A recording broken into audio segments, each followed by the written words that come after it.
What medical support did troops in Papua receive? We look at medical care during the Kokoda campaign. This is the Principles of War podcast, professional military education for junior officers and senior NCOs.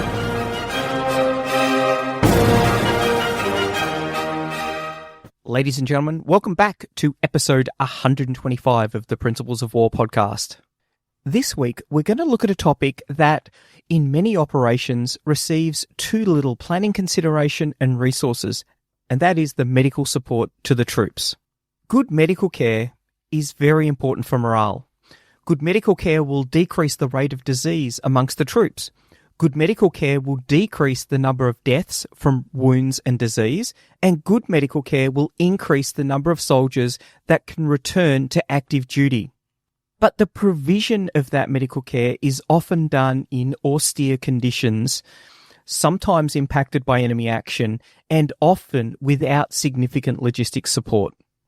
And the story of how our troops were supported from a medical point of view during the Kokoda campaign is fascinating. It highlights a lot of the issues. Before we get started on Kokoda, though, I want to read a little excerpt from Slim's Defeat into Victory. And in this part of it, he's discussing the medical problems that he faced when he was commanding 14th Army.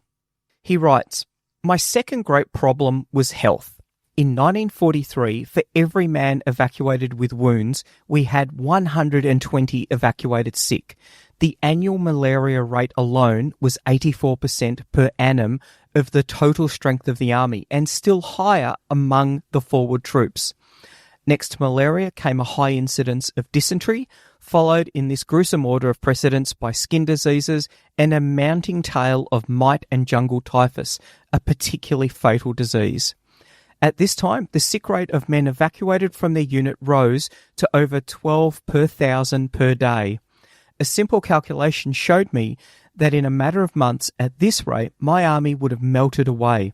Indeed, it was doing so under my eyes. In anxious consultation with Snelling and my senior medical officers, I reviewed our resources. To start with, I discovered that for some reason, the medical establishments of the 14th Army were lower than those of the other British armies in Africa or Europe, and that actual strengths were gravely below even this reduced establishment. We were short of units, doctors, nurses, and equipment.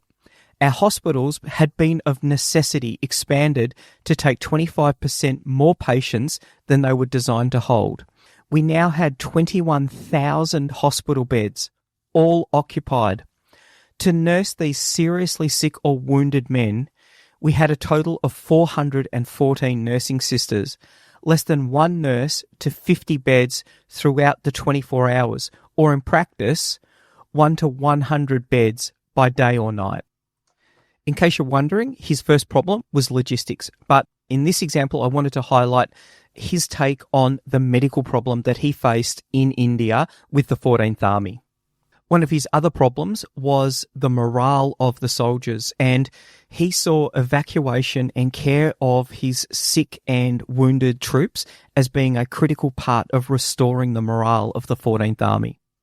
We're going to come back and look at Slim in much greater detail because there's a lot that we can learn from one of the great field marshals of the Second World War. But for now, we'll continue on with the medical story in Kokoda. The references for today, I've got Peter Williams' Kokoda Campaign 1942, Myth and Reality. There's an excellent chapter there that looks at the issues, particularly around disease. Shadows on the Track by Jan McLeod, looking at the Australia's medical war in Papua 1942 to 1943. An Unending War, the Australian Army's struggle against malaria 1885 to 2015. The Official History, Series 5, Volume 3, The Island Campaigns by Alan Walker. US Army ATP 4/02.2, Medical Evacuation. And the US Army Center for Army Lessons Learnt, Tactical Combat Casualty Care, Lessons and Best Practices. I'll include links to all of those in the show notes. It's a fairly broad topic. I'm going to narrow in on three things. The first one is the medical services on the track. We will then look at the bloody flux, a disease which assailed King Henry V's army in Normandy in 1415. The impact was so severe that it nearly ended the campaign right at the start. This is a campaign that would culminate in the Battle of Agincourt. Today, we refer to the bloody flux as dysentery. We will then go on to look at mosquitoes and malaria and the critical impact that they were having on the Australian Army. Before we get into the tactical combat casualty care, I want to read a description of the Kokoda Track from Colonel Kingsley Norris. He was the Assistant Director of Medical Services in the 7th Division. He was nearly 50. He walked the Kokoda Track twice because he thought it was very important that commanders understand what is happening in the forward areas, and he wanted to see what was happening from a medical point of view. In his book, No Memory for Pain, he wrote, "There was but one axis of withdrawal, a mountain track which defies adequate description. Before the campaign, this route had been considered passable only to native or trained district officers. Imagine an area of approximately 100 miles long, crumple and fold this into a series of ridges, each rising higher and higher until 7,000 feet is reached. Then, declining in ridges to 3,000 feet, cover this thickly with jungle, short trees, and tall trees tangled with great entwining savage vines. Through the impression of this density, cut a little native track 2 or 3 feet wide, up the ridges, over the spurs, around gorges, and down across the swiftly flowing, happy mountain streams. Where the track clambers up the mountain sides, cut steps, big steps, little steps, steep steps, or clear the soil from the tree roots. Every few miles, bring the track through a small patch of sunlit kunai grass, or an old deserted native garden, and every 7 or 10 miles build a group of dilapidated grass huts as staging shelters, generally set in foul offensive clearing. Every now and then leave beside the track dumps of discarded putrefying food, occasional dead bodies and human foulings. In the morning, flicker the sunlight through the tall trees, flutter green and blue and purple and white butterflies lazily through the air, and hide birds of deep-throated song or harsh cockatoos in the foliage.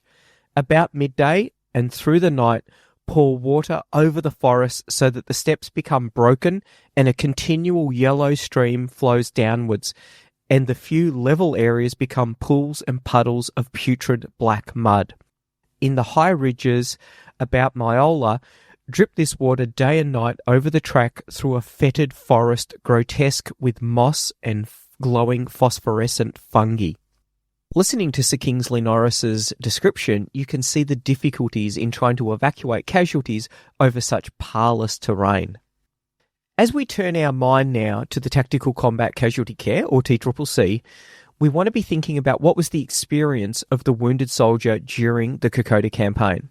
Now, this is a series about mobilisation, and this episode highlights the requirements for mobilisation from 2 separate aspects. The first point is the training requirement for all of the soldiers in first aid. It is the soldiers themselves who will provide that initial care, as well as the medics if you've got them. But with the number of medics, we start to see the issue that is going to be writ large when we look at the medical services, and that is the number of doctors, the number of nurses, and all of the ancillary health staff that are required to be able to support a force that is conducting large-scale combat operations. And the great example of that was Slim with his 21,000 hospital beds that he needed to staff. In the United States Army, as a part of the TCCC training, they use the MARCH acronym, and that is to remind individuals of the order with which they are to treat injuries. So MARCH stands for massive hemorrhage, airway, respirations, circulation, head injury, and hypothermia. So they go on to describe massive hemorrhage, and it says the number one potentially survivable cause of death at the point of injury is hemorrhage from a compressible wound or any life-threatening extremity bleed. More than 90% of the 4,596 combat deaths post 11 September 2001 died of hemorrhage-associated injuries. The hasty application of a tourniquet is the recommended management for all life-threatening extremity hemorrhages during care under fire.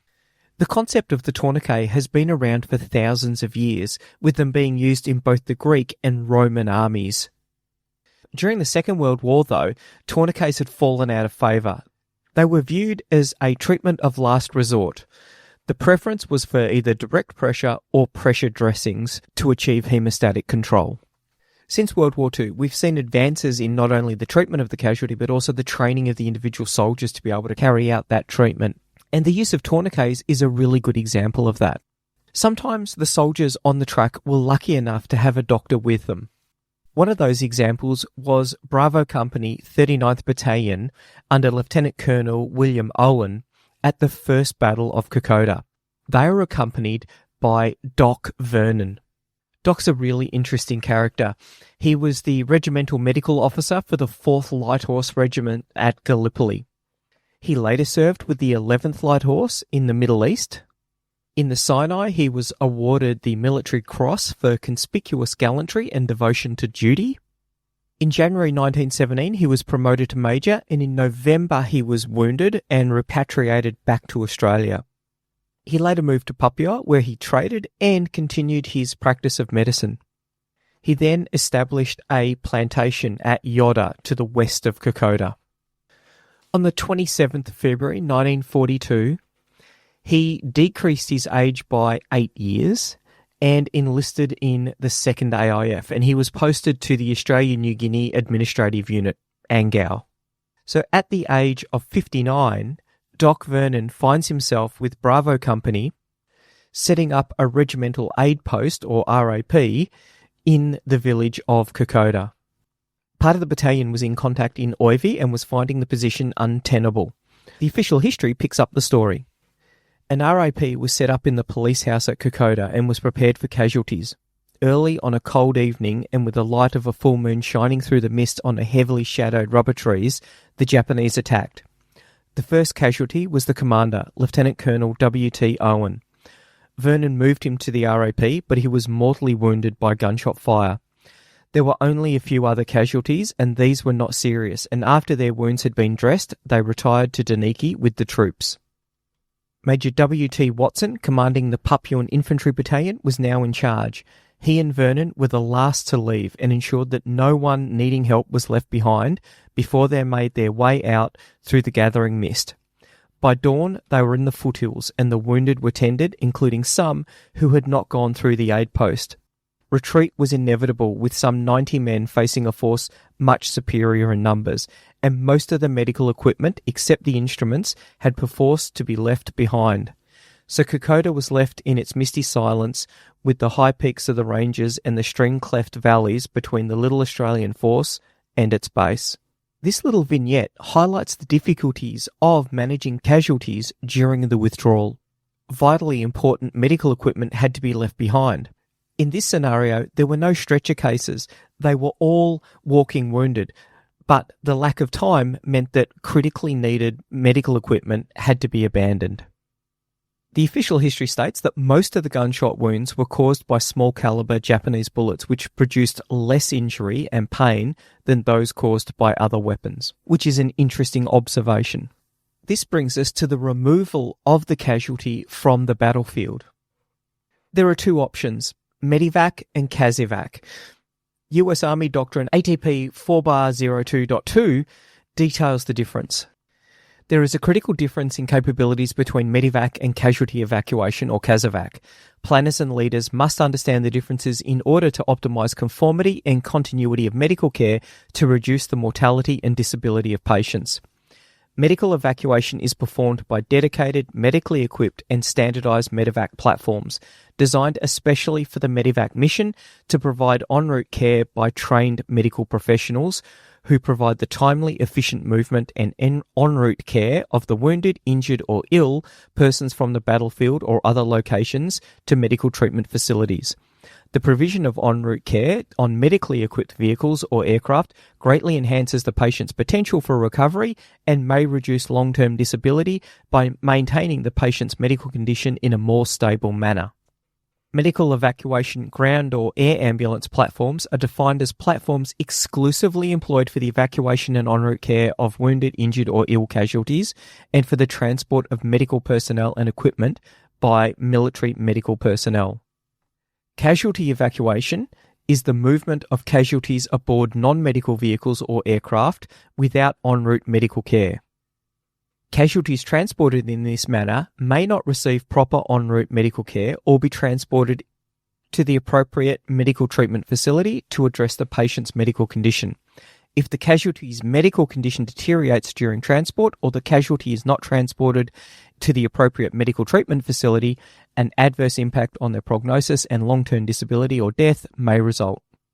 If medevac platforms, ground or air, are available, casualties should be evacuated on these conveyances to ensure the proper en route medical care and reduce risk of attack due to legal protections afforded to properly marked medical evacuation platforms.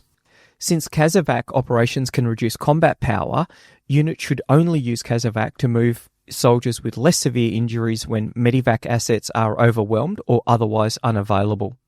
Medical planners should ensure CASEVAC operations are addressed in the O-plan or OPORD as a separate operation, as these operations require pre-planning, coordination, synchronization, and rehearsals.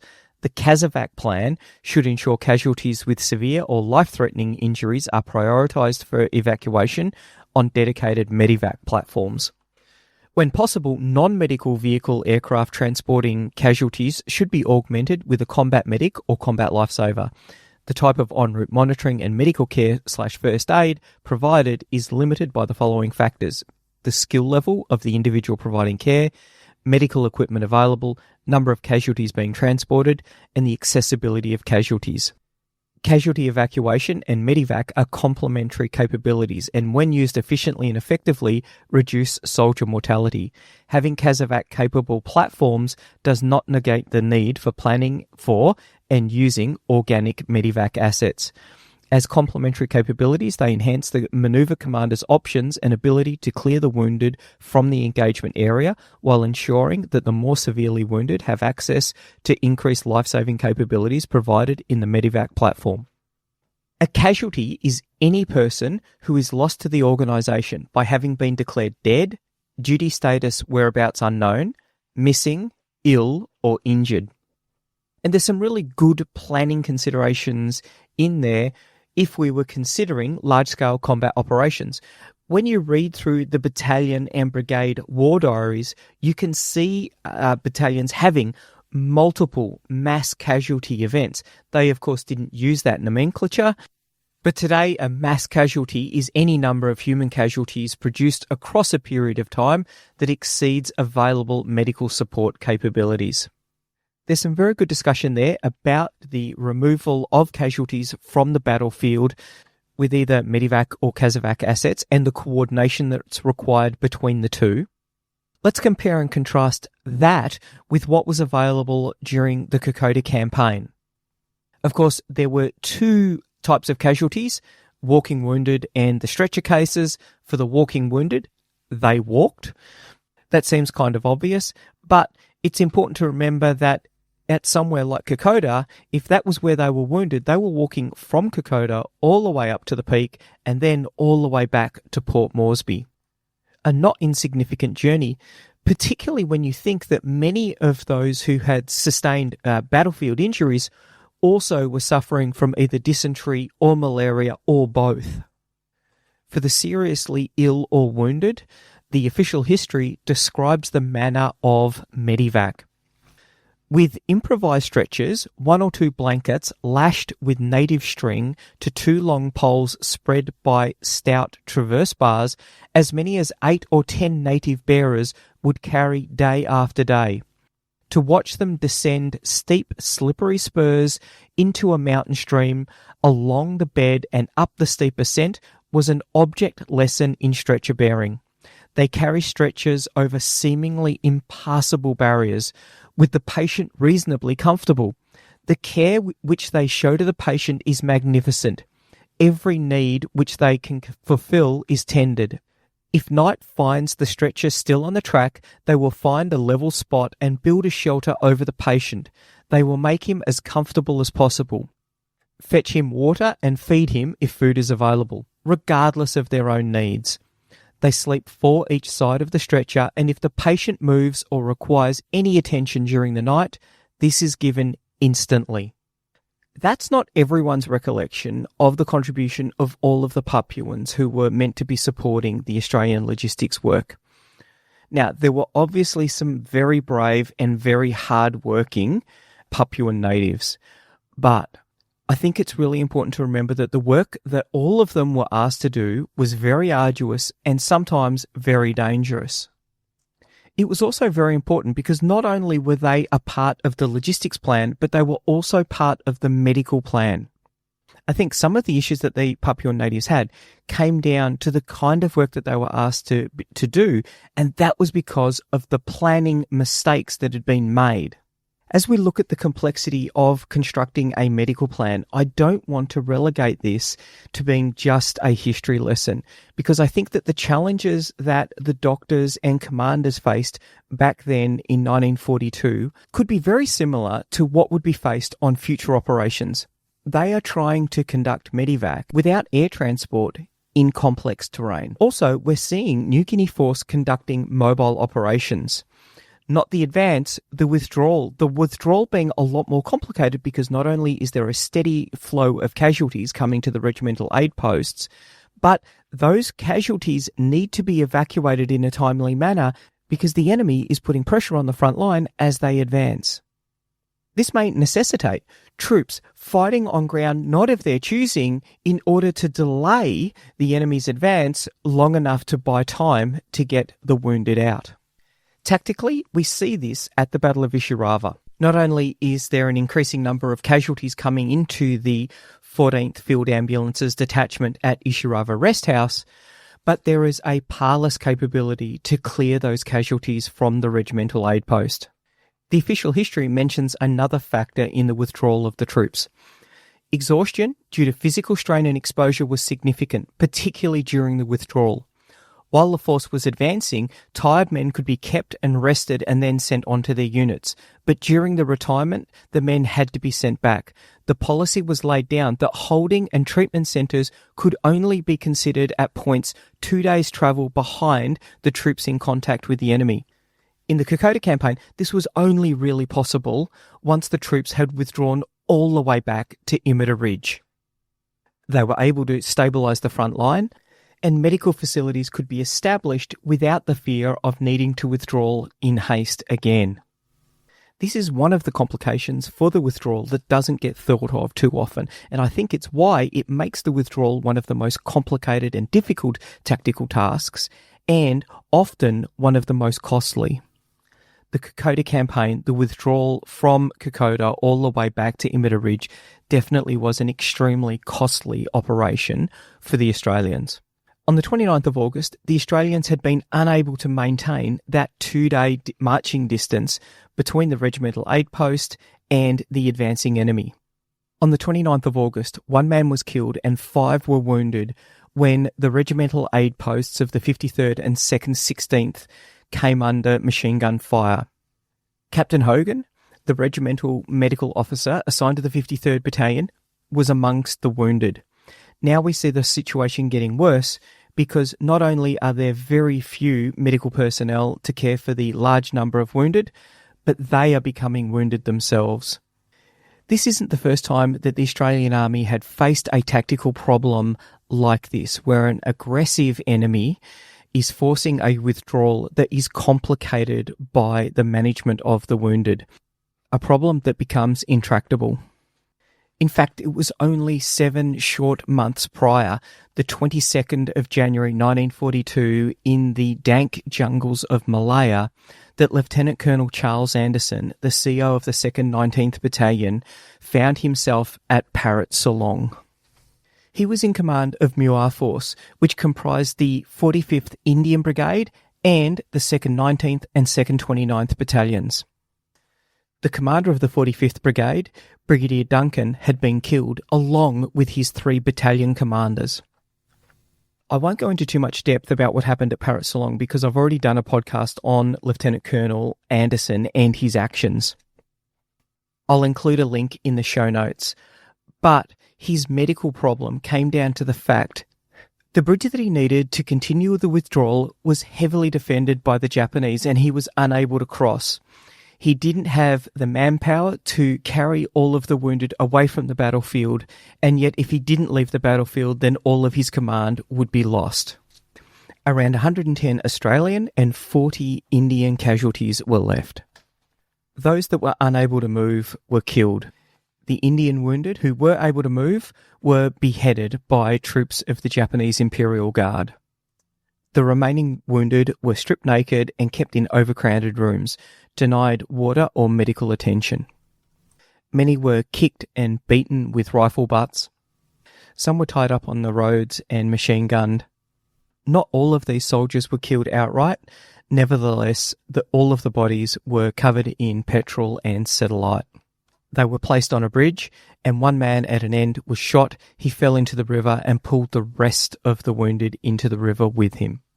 Only 2 soldiers would survive. One of them, Lieutenant Ben Hackney, would give evidence at a war crimes trial held at Manus Island against Lieutenant General Takuma Nishimura. He'd already been tried for war crimes in regards to the Sukching massacre that occurred in Singapore, and he'd been sentenced to 4 years imprisonment. On his way back to Japan in 1951, his boat berthed in Hong Kong, where Australian military police boarded the boat, took Nishimura off the boat and sent him to Manus Island, where he was tried by an Australian military court for war crimes in relation to the Parrot Salong massacre. He was found guilty and hanged on the 11th of June 1951. So the Parrot Salong massacre is another example of the medical implications for the withdrawal, for the chaotic withdrawal that we sometimes see during operations. In a very similar way as to what we see during the Battle of Ishivarva, in fact, during the entire withdrawal during the Kokoda campaign, we see how these issues play out at the tactical level. There are, as always, in both of these withdrawals, factors at the operational level that make that tactical withdrawal so chaotic. The same issues of time, effort, and resources required to evacuate wounded and medical personnel exists also at the operational level. The best example I can think of is from Singapore, and that is the tragic tale of the SS Vinabrook. The Vinabrook was named after the third Rajah of Sarawak, Sir Charles Vinabrook. It was a 1,670-ton ship which normally sailed with 12 passengers and 47 crew. She would leave Singapore on the evening of the 12th of February 1942. She would be one of the last ships to leave Singapore before the city fell to the Japanese. On board would be significantly more than 12 passengers. There is somewhere between 181 and 300 passengers. We don't actually know because of the chaotic nature of the loading and the chaotic nature of the evacuation from Singapore in general. On board would be 65 nurses of the 2nd 13th Australian General Hospital. They'd come across as part of the medical support for the 8th Division. They arrived in Singapore on the 15th of September 1941 and established their hospital at St Patrick's Boys' School on the island's south coast. There were very few patients at this point, understandably, and so many of the staff were attached to other establishments, including the Singapore General Hospital.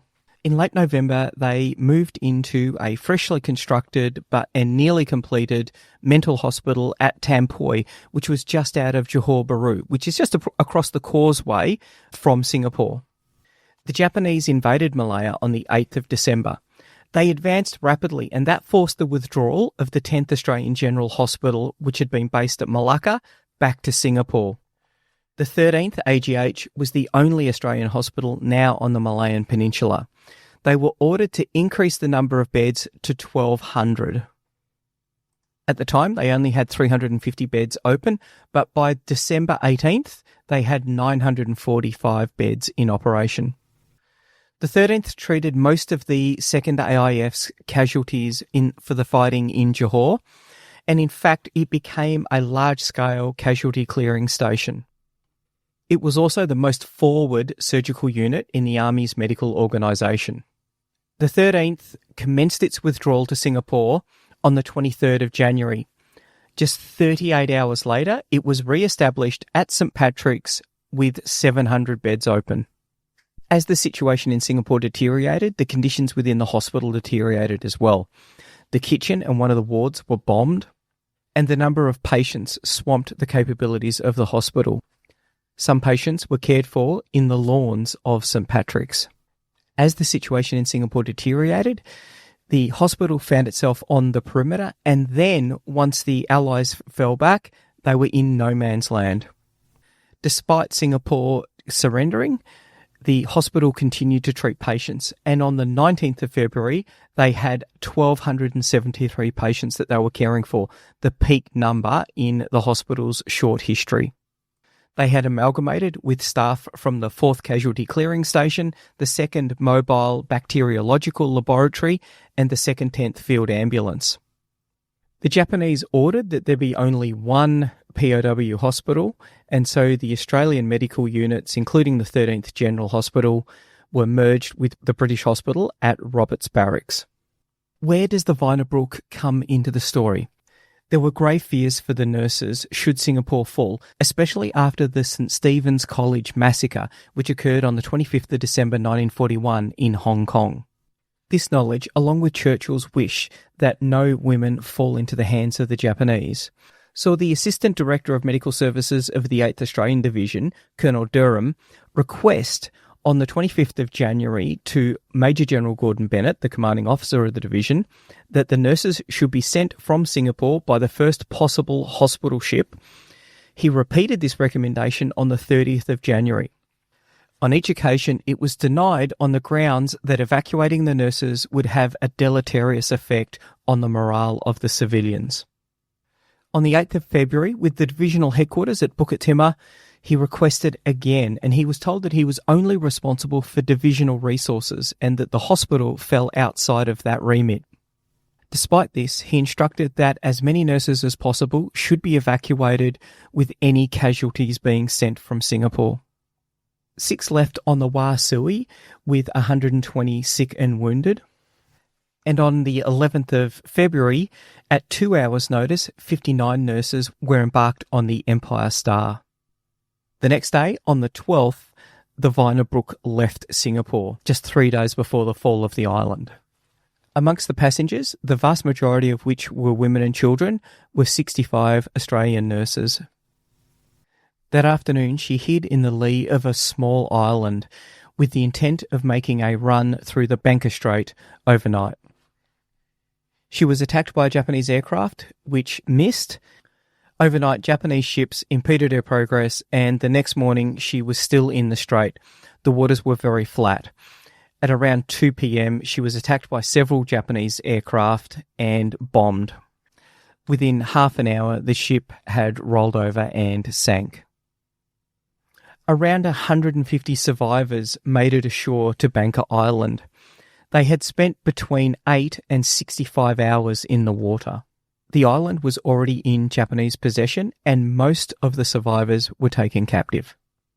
What would become known as the Banker Island Massacre would occur on Raji Island. Some of the survivors on the beach built a fire, and gradually their numbers swelled as more survivors walked along the beach and joined them. Their number swelled to around 100, and this included 22 of the Australian nurses. It was decided that there was no alternative to surrender, so one of the ship's officers went to fetch the Japanese. The officer returned with a party of 20 Japanese. They ordered all of the wounded men who could walk to travel around a headland. There they were lined up, and the Japanese commenced to set up machine guns. A stoker, Lloyd, realised what was happening and started to run into the sea, as a few other men did. The Japanese commenced firing. All died except for stoker Lloyd. He was shot, lost consciousness, and woke up later on another part of the beach. The Japanese returned to where the nurses were located and sat down to clean their rifles and bayonets. The nurses were sexually assaulted and then ordered to walk into the water. The only survivor, Sister Vivian Bullwinkle, recounted what happened next. There was no mistaking their vicious intentions. We all knew we were going to die. Matron Irene Drummond called out, "Chin up, girls, I'm proud of you and I love you all." And then the killing began. We were thigh deep in the surf and they opened up a murderous fire, mowing us down like a scene I saw in a film as a child. The women around me shrieked, stiffened and sank. I was hit here in the left side under the ribs, falling unconscious in the water. I can't swim a stroke, I can't even float, but somehow I felt my body being washed about in the waves. I lost consciousness, recovered it, and lost it again. I was never clear what was happening, but a number of times I felt that I was being washed towards the beach, then snatched away again. I lay still, partly because something told me I would be killed if I moved, and partly because I did not care anyway. Bullwinkle made it to the beach, where she lay unconscious for a couple of days. She was eventually recaptured by the Japanese and survived the rest of the war in captivity. She would give evidence at the war crimes trials in Tokyo in 1946. So there we have some issues with the planning for the medical aspects of the withdrawal, both at the tactical and operational level. When we return to our medical story of the Kokoda campaign, we will continue our look at the planning considerations because there are some very interesting decisions that were made. Decisions which, with hindsight, may not have been the best. The Principles of War podcast is brought to you by James Ealing. The show notes for the Principles of War podcast are available at www.theprinciplesofwar.com for maps, photos and other information that didn't make it into the podcast. Follow us on Facebook or tweet us at Surprise Podcast. If you've enjoyed this podcast, please leave a review on iTunes and tag a mate in on one of our episodes. All opinions expressed by individuals are those of those individuals and not of any organisation.